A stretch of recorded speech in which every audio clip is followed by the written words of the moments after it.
Travis, is it hard to believe you're 1 week away from coaching your first college basketball game? You know, it is. You know, it seems like we've been practicing for a while, though, Adam. You know, to be honest with you, I think probably all kind of sunk in the first day of practice back in September. You know, that I was the head coach here. I think that was probably the first moment. I'm excited to play somebody else, obviously, in front of people. You know, we had a secret scrimmage this past weekend, but yeah, very, very, very excited, and it hasn't really probably all sunk in quite yet, but excited about what we're to embark on here this season. Any nerves in there too right now? No, I don't think any nerves necessarily. You know, just more excitement more than anything. We talked about kind of motivation for this team, and you know, being picked sixth preseason in the Big East and not really getting anyone on the all-conference teams.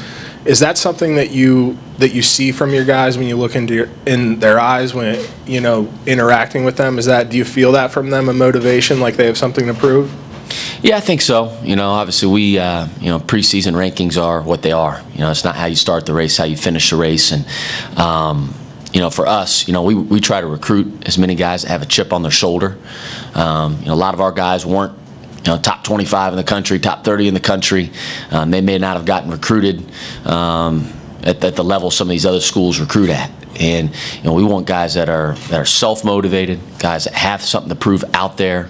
And I think you see it in practice every single day. And it kind of starts with our older guys, with Tyreek Jones and Quentin Gooden, the guys that have been with our program the longest. And it kind of filters down to the younger guys, Dontarius James and Keontae Kennedy, that just having that chip on your shoulder mentality, go out there and prove people wrong.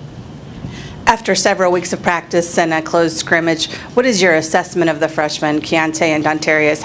Where are they right now in your mind?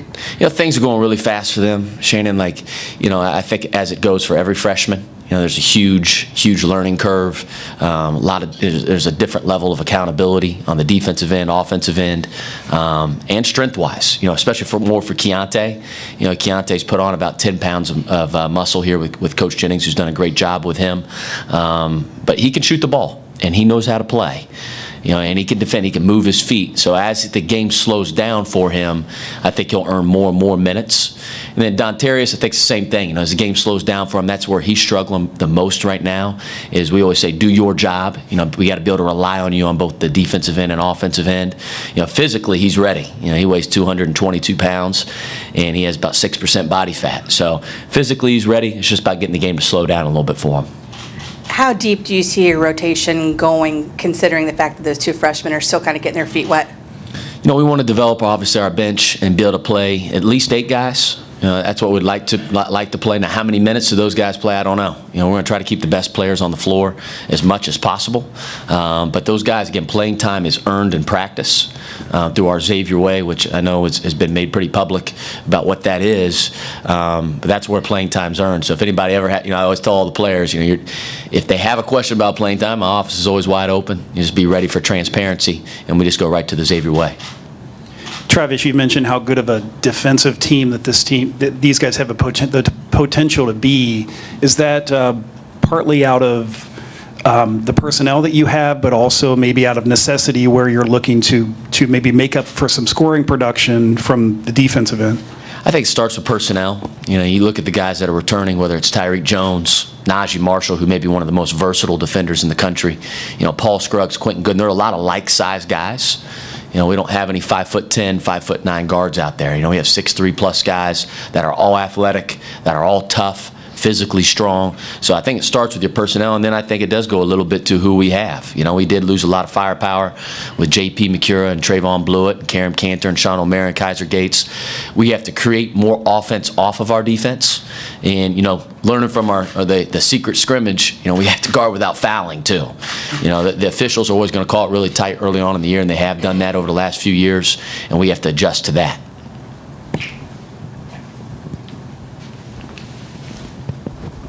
Travis, did you wonder how the guys would respond to you going from one role to another, and just whether that has been smooth, or is that something that they had to change their feelings too? You know, the first time I met with the team in the locker room, once Greg offered me the job, you know, I told those guys I was going to be the same person I've always been. You know, I'm gonna love them. I care about them, care for them, but I'm going to push them extremely, extremely hard. And I'm very grateful. Chris Mack always gave me a lot of responsibility in practice and with skill work, scouting, so they heard my voice a lot over the last 9 years. So I don't think there was a huge adjustment as far as that. You know, you never know, you know, until you start doing that. But again, there wasn't a big adjustment as much as I thought there would be. Could you talk about the non-conference a little bit, and you know what's ahead of them in the Big East, and whether this is a good prelim to that? Yeah, you know, our non-conference schedule is going to be very challenging. You know, we have obviously start off with IUPUI, you know, next week, and then Evansville, and then we get right into Wisconsin, part of the Big East Big Ten Challenge, the Gavitt Games, which will be a great challenge for us. You know, Wisconsin's one of the most experienced teams in the country, and then we're obviously out to Maui. We got Auburn first round. And then, depending upon how we do in that game, we'll have either Duke or San Diego State. Again, two teams that were obviously in the NCAA tournament. And then you look at the other side of the bracket with Gonzaga, Arizona, Iowa State, Illinois. It's a loaded field. You know, we're going to get really tested. We'll see how good we are early. And then, obviously, we still have at Cincinnati, at Missouri, two hostile environments, which will really challenge us and get us ready to play in the Big East. Coach, do you feel like this is similar to any other Xavier team you've been a part of here offensively and defensively? This is probably going to be a bit of a different team for fans. Is this similar in makeup to any other team you've been a part of here? Maybe early on. You know, with Chris, I didn't think we had the great, terrific shooting teams when we had Tu Holloway and Mark Lyons and all those guys. We were more of a driving team, had to really get the ball to the paint. We either posted it or drove it. I think that's how we have to be with this crew. Now, we're going to shoot threes. I have confidence in our guys shooting threes as long as they're open threes. But we got to work to get those shots. We got to work to get it inside first, and we have to dominate the paint via offensive rebounds, drives, and post-ups. So I think offensively we'll look different than we have the last few years. We don't have McCura and Blewett shooting from 35 feet out there. But I do think we can be very effective on the offensive end. We just have to play to our strengths and know who we are. Coach, you talked about how deep the rotation could go. Is there a possibility of seeing a variety of different lineups on the court this year? Yeah, I think there is. I think one of the interesting things about our roster is we obviously want to keep the best players on the floor at all times. And, you know, certain games are going to call for certain different lineups. You know, we may play with two bigs. We only got two big guys on our roster, Zach and Tyreek. Some games we may play with 4 guards. Some game we may play with 5 guards. All of a sudden, Tyreek Jones goes down with a sprained ankle, or Zach Hankins has 3 fouls, and then we got to be able to adjust quickly. And so we offensively, we're trying to have that versatility to play all 3 different ways with different spacing on the floor. So I do think you'll see a lot of different lineups out there. Do you think this team is built for the 1-3-1? You know, Shane, I'm not going to let that out. No, are you working for IUPUI right now, Shane? I think we're different. You know, when we put in that 1-3-1, it was a long time ago. We had Matt Stainbrook and Jalen Reynolds, and we had to figure out a way to get those 2 guys on the floor at the same time. And for Jalen, he struggled mentally guarding a guy on the perimeter. You know, Matt was more about foot speed. And we want to keep those 2 guys in the paint as much as possible. And obviously, J.P. McCura has a very unique way about him on the defensive end to be very disruptive, right? Get under a person's skin up top. That's what he does. And so that really worked for that group. You know, I think we're a lot different with personnel that we have now. I'm not going to say that we won't do a 1-3-1.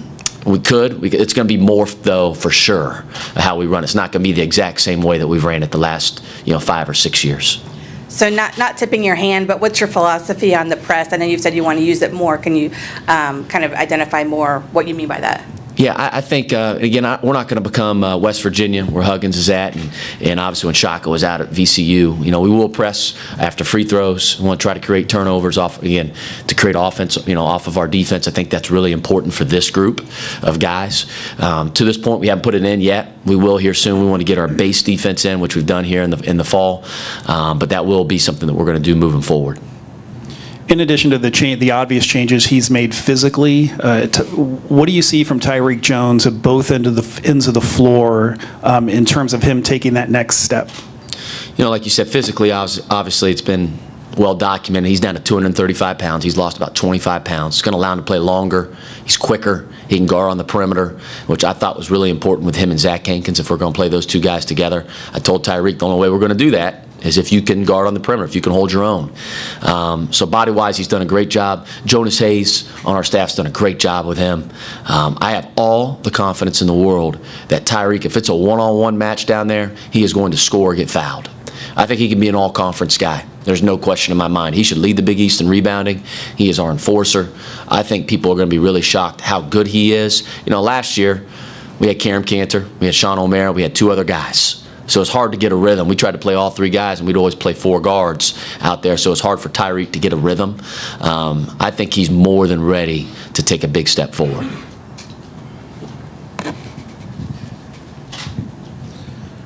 What role are you expecting from the grad players? So I'll start off with Zach Hankins, who's a grad transfer from Ferris State, Division II National Player of the Year. You know, I think Zach can be a tremendous defender.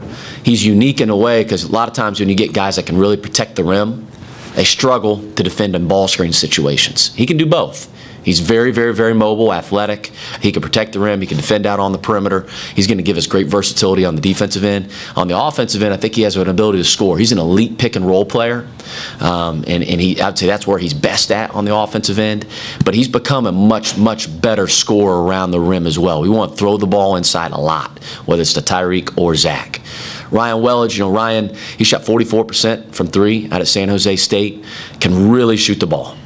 Can really shoot the ball. I mean, that's what he does really well. So we got to get him shots. Our guys got to have an understanding when he's in the game, we got to find a way to create, whether it's through set plays or guys looking for him constantly. He needs to hunt shots for us. He needs to score.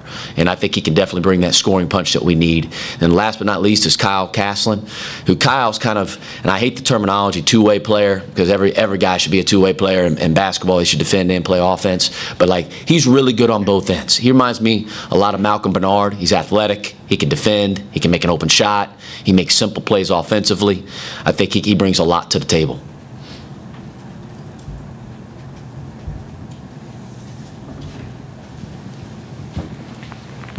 Coach, Quinton returns as the team's leading scorer. Are you looking for him to continue that aggressive mentality offensively?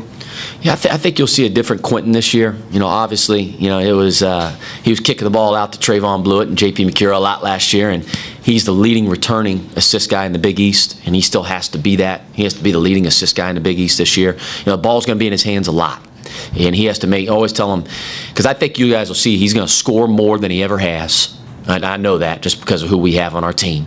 He shoots it better than what people think. He's worked really, really hard on his jump shot, but as any good point guard does, he has to always do what the game tells him to do. Right? If he drives in there and a guy helps, then the ball should get kicked out or dumped off to the big man.